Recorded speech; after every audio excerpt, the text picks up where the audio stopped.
হে WhatsApp guys, কেমন আছো সবাই? আশা করি সবাই খুব ভালো আছো। আজকে আমরা কিংডম অফ রুইনের 8 নম্বর এপিসোড সম্পর্কে জানবো। তবে ভিডিও স্টার্ট হওয়ার পূর্বে ছোট্ট একটা কমার্শিয়াল বিজ্ঞাপন রয়েছে। এই বিজ্ঞাপনটা তোমাদের স্কিপ করার দরকার নেই, এটা আমার নিজের বিজ্ঞাপন। অ্যাকচুয়ালি বর্তমানে আমাদের কোনো স্পন্সরশিপ নাই, খুব কষ্টে আছি। তো যাই হোক, যেটা বলছিলাম, আমাদের যে র্যান্ডম স্টোর রয়েছে সেখানে কিন্তু শীতের বেশ কিছু কালেকশন এসেছে। তোমরা একটু র্যান্ডম স্টোর থেকে ঘুরে আসতে পারো। প্লাস তোমরা যারা ফ্রি ফায়ার খেলো এবং টপ আপ করো, তারা আমাদের যে পেজ রয়েছে SAVAGE420 পেজ, সেখান থেকে টপ আপ করতে পারো। এছাড়াও আমাদের একটা গ্রুপ রয়েছে, তোমাদের জন্য কমিউনিটি গ্রুপ তৈরি করেছি। তোমরা কিন্তু অনেকবার বলার পরেও কেউ যাচ্ছে না, বিষয়টা আমার জন্য খুবই কষ্টজনক। এত বড় একটা চ্যানেল চালাই, কিন্তু আমার গ্রুপে মেম্বার মাত্র 5000 থাকে, বিষয়টা খুব কষ্টকর। তো তোমরা একটু গ্রুপটাতেও জয়েন হবে। আমি 2টা পেজ এবং একটা গ্রুপের লিংক ডিসক্রিপশন এবং পিন কমেন্টে দিয়ে দিয়েছি। তোমরা কাইন্ডলি একটু কষ্ট করে অ্যাড হও এবং ওখানে তোমরা এনিমি রিলেটেড তোমরা আলোচনা করবে। বাট একটা রিকোয়েস্ট, তোমরা একজন আরেকজনের সাথে ঝগড়া করবে না। যার যার পছন্দ আলাদা হতে পারে। আর তোমরা সারা জীবন কিন্তু ছোট থাকবে না, যে কোনো একটা বিষয় নিয়ে তোমরা টক্সিক হবে, যে কোনো একটা বিষয় নিয়ে তোমরা ঝগড়াঝাটি করবে। প্রত্যেকের পছন্দকে সম্মান দেওয়া তোমার শিখতে হবে। কারণ তুমি যখন বড় হবে, তুমি চাকরির ক্ষেত্রে যাবে বা মেসে উঠবে বা পড়ালেখার জন্য বিভিন্ন জায়গায় যাবে, যখন সব জায়গায় কিন্তু তোমার ইচ্ছা মতো সবকিছু চলবে না, তোমার ইচ্ছা মতো সবকিছু হবে না। তো এখন থেকে চেষ্টা করে এইসব শেখান। আর সোশ্যাল মিডিয়া হচ্ছে সবচেয়ে সহজ জায়গা টক্সিসিটি দেখানোর। তো সোশ্যাল মিডিয়া থেকেই নিজেকে নিয়ন্ত্রণ করা শিখবে, যাতে রিয়েল লাইফেও নিজেকে নিয়ন্ত্রণ করতে পারো। তো যাই হোক, আমরা চলো মূল ভিডিওতে চলে যাই। তো গত এপিসোডটা কিন্তু খুব ইন্টারেস্টিং ছিল, আমার কাছে খুব ভালো লাগছে। তো গত এপিসোডে আমরা দেখলাম যে আমাদের ডোরোকা এবং অ্যাডোনিস,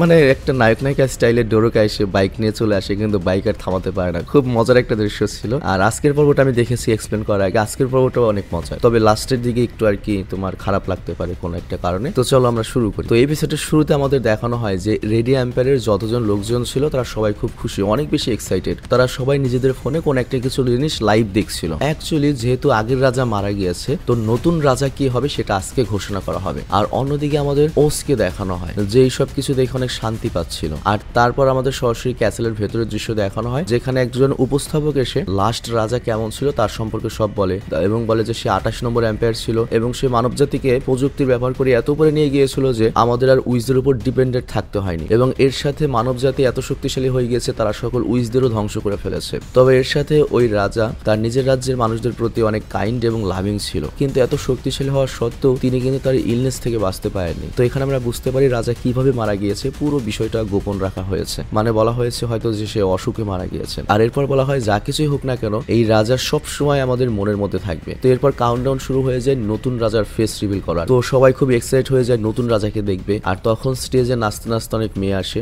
আর এরপর যখন কাউন্টডাউন শেষ হয়, আমাদের দেখানো হয় নতুন এম্পায়ার বলে কেউ নেই বা রাজা বলে কেউ নেই, নতুন হিসেবে এসেছে এমপ্রেস বা রানী ডোরোথিয়া। তো ডোরোথিয়া যখন এখানে আসে, তখন অনেক বড় সেলিব্রেশন এবং নাচ গান হতে থাকে। এবং অ্যাকচুয়ালি এটা হওয়ার একটা কারণও রয়েছে। ডোরোথিয়া আসার সাথে সাথে তার নিজের লাভ ম্যাজিক ব্যবহার করে যতগুলো ছেলে মেয়ে রয়েছে সবাইকে ওর প্রতি পাগল বানিয়ে ফেলে। তো এখানে একটা জিনিস আমার কাছে কনফিউজিং লাগলো, ডোরোথিয়া মেয়েদের তো কন্ট্রোলে নিতে পারে না যতদূর আমি জানি, কিন্তু সে এখানে মেয়েদের উপরও দেখতে পাই আমরা যে লাভ ম্যাজিক করে ফেলেছে। তো এই জন্য মূলত ডোরোথিয়া মাত্র কয়েক সেকেন্ডের মধ্যে ব্যাপক পপুলারিটি অর্জন করে, সবাই পাগলের মতো সেলিব্রেশন করতে থাকে। আর তারপর ডোরোথিয়া বলে, হে ফেলো সিটিজেন, আমিও তোমাদের সবাইকে অনেক ভালোবাসি। তো এই কথা শুনে আরো পাগলের মতো করে সবাই। আর এরপর দৃশ্যের পরিবর্তন হয়, আমাদের একটা অচেনা জায়গায় দেখানো হয়, যেখানে অনেক মানুষের লাইভ টেলিকাস্ট ফোনে দেখছিল। তো সেখানের মধ্যে থেকে একজন বলে ওঠে, তাহলে ফাইনালি একটা উইস এসে মানুষদের নিয়ন্ত্রণ করছে। এটা অনেক পাগলের একটা ব্যাপার। এই উইসটা মানুষের বিজ্ঞান ব্যবহার করেছে, মানুষকে ব্যবহার করেছে, নিজের উইস ক্ল্যানকে ধ্বংস করেছে, আর এখন সে মানুষদেরই দলনেতা হয়েছে। তো এখানে আমরা বুঝতে পারি তারা হয়তো এই উইসের বিপক্ষে এবং তারাও হয়তো ভবিষ্যতে অ্যাডোনিসদের সাথে যোগ দেবে। আর এখানে লক্ষ্য, যারা শুধুমাত্র ওই রানীর সামনে ছিল তারাই শুধুমাত্র কিন্তু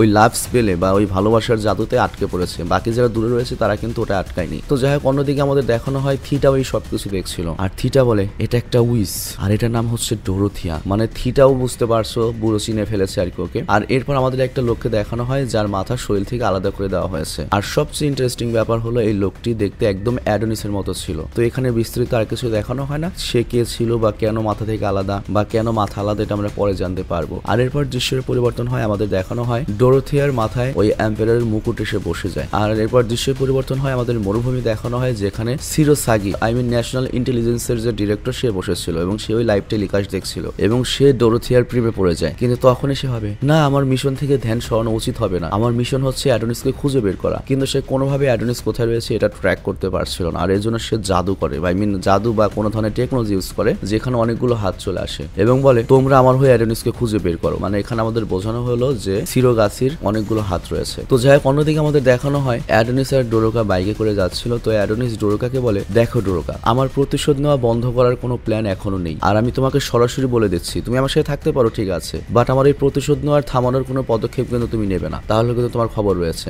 আমার ব্যাপারে তুমি ইন্টারফেয়ার করতে পারবে না। তো ডোরোকা প্রথমে মানতে চায় না, কিন্তু পরে সব মেনে নেয়, কারণ ডোরোকার এই পৃথিবীতে এখন অ্যাডোনিস ছাড়া আর কে রয়েছে। আর তারপরে অ্যাডোনিস বলে, আরেকটা কথা ডোরোকা, তুমি তোমার লাভ ম্যাজিক দিয়ে তো যে কোনো ছেলেকে বসে আনতে পারো, যে কোনো ছেলের মন কন্ট্রোল করতে পারো, তাহলে প্রথম যেদিন আমাদের দেখা হয়েছিল তুমি তখন প্রথমেই কেন আমার উপর লাভ ম্যাজিক ব্যবহার করলে না? মানে তোমাদের মনে আছে ওদের কিন্তু রেডিয়াম পার্কে প্রথম দেখা হয়েছিল। তো এখানে অ্যাডোনিস বলে, আমি শিওর ম্যাডাম অপিলিয়া তোমাকে দায়িত্ব দিয়েছিল খুব দ্রুত যেন তুমি আমাকে ম্যাডাম অপিলিয়ার কাছে নিয়ে যাও, তো তুমি তো সরাসরি আমার উপর লাভ ম্যাজিকই করতে পারতে, কিন্তু তারপরে এত টাইম নিয়ে কেন আমাকে কনভিন্স করেছিলে? এটা শুনে ডোরোকা বলে, আমার কাছে মনে হচ্ছিল প্রথমে আমি যদি তোমার উপর লাভ ম্যাজিক ব্যবহার করি ব্যাপারটা তোমার খারাপ লাগতো, আমাদের মধ্যে এত সুন্দর একটা সম্পর্ক হতো না। আর অন্যদিকে দেখানো হয় অ্যাডোনিস ফুল স্পিডে বাইক চালাচ্ছিল, আর এরপর তারা একটা ক্লিপের উপর দিয়ে জাম্প করে এবং ছোট একটা লেকের উপর দিয়ে বাইক চালিয়ে তাদের পরবর্তী গন্তব্য বা একটা সিভিলাইজেশনে চলে আসে, যে টাউন বা সিভিলাইজেশনের নাম ছিল হচ্ছে স্যান্ডল্যান্ড, মানে বালির রাজ্য এরকম একটা কিছু আর কি। কিন্তু অবাক করা বিষয় হচ্ছে এই পুরো সিভিলাইজেশন জনশূন্য ছিল, এখানে কোনো মানুষ ছিল না, সবকিছু ভাঙাচোরা ছিল, পুরো শহরটাই ফাঁকা ছিল। তো অ্যাডোনিস তখন ডোরোকাকে বলে, তুমি বাইরে দাঁড়াও, আমি শহরটা একটু ঘুরে আসি। কিন্তু ডোরোকা একা খুব ভয় পেয়ে যায়, বলে না না আমি একা থাকতে পারবো না, আমিও তোমার সাথে যাবো। তো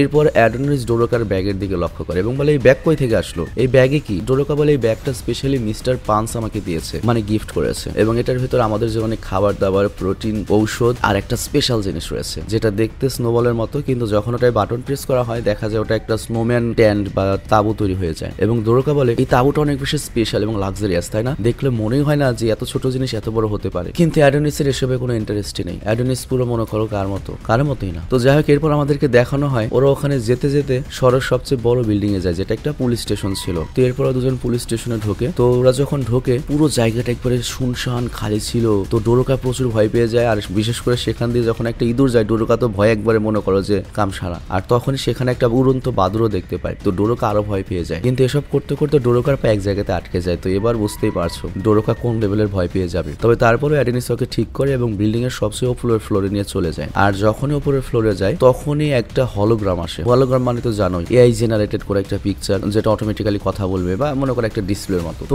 আমরা দেখতে পাই হলোগ্রামটা মূলত একটা পুলিশের, এবং ওই পুলিশ তাদেরকে ওয়েলকাম জানাই থানায় আসার জন্য। তো ডোরোকা তো হঠাৎ করে মানুষ দেখে ভয় পেয়ে যায় এবং জোরে চিৎকার করতে থাকে। আর অ্যাডোনিস তখন বলে, আরে ভাই এটা কোনো মানুষ না, কোনো ভূত না, এটা একটা হলোগ্রাম, এটা একটা 3D পিকচার, যেখানে একটা প্রি রেকর্ডেড করা ভিডিও প্লে হচ্ছে, এটা বারবার ওই একই কথা বলবে, এটা কোনো ভূত নয়। তো এটা শোনার পরে ডোরোকা বুঝতে পারে এবং শান্ত হয়। অ্যাকচুয়ালি ডোরোকা হয়তো মানুষের এই টেকনোলজি সম্পর্কে জানতো না। তো এরপর তারা দুজন সামনে এগোয় আর তারা পুলিশ স্টেশনের যে জেলখানা ছিল সেখানে পৌঁছায়। আর যখন তারা জেলের কাছে যায় তখন অ্যাডোনিস হঠাৎ করে থেমে যায়, কারণ সে কারো গানের শব্দ শুনতে পাচ্ছিল। তো এটা শোনার পরে অ্যাডোনিস ধীরে ধীরে সেই শব্দের দিকে এগোয়। আর আমাদেরকে দেখানো হয় এই গান মূলত একজন কারাবন্দী গাচ্ছিল এবং এটা একটা ভালোবাসার গান ছিল, রোমান্টিক গান। তো যাই হোক, অ্যাডোনিস আর ডোরোকা তখন ওই কারাগারের সামনে এসে দাঁড়ায়, কিন্তু ওই ব্যক্তি ওই গানের মধ্যে এত ডুবে ছিল যে ওকে বারবার ডাকলেও সাড়া দিচ্ছিল না। তো লাস্টে বিরক্ত হয়ে ডোরোকা অনেক জোরে একটা চিৎকার করে, আর এই চিৎকার শুনে আমিও ভয় পেয়ে যাই, তুমিও ভয় পেয়ে যাও। ওই ব্যক্তিরও হুঁশ চলে আসে এবং সে লাফিয়ে নিচে পড়ে যায় আর চোখ খোলে। আর তারপর যখন অ্যাডোনিস আর ডোরোকাকে সামনে দেখতে পায় সে ঘাবড়ে যায়, বলে তোমরা এখানে কি করছো? এই জায়গাটা তো খালি ছিল, তোমরা এখানে কি করছো? ডোরোকা বলে, আপনি চিন্তা করবেন না, আমরা শুধুমাত্র ট্রাভেলার, আমরা এখান দিয়ে যাচ্ছিলাম তাই ভাবলাম একটু দেখে যাই। তো ওই লোক তখন বলে, তোমরা তো আমাকে ভয় পাইয়ে দিয়েছিলে। কিন্তু অ্যাডোনিস এখানে পুরো চুপ থাকে এবং পুরো বিষয়টা নোটিশ করে, এবং সে নোটিশ করে বিছানায় একটা আংটি রয়েছে। তো যাই হোক, এরপর লোকটি বলে, তোমরা যদি টুরি করছো তাহলে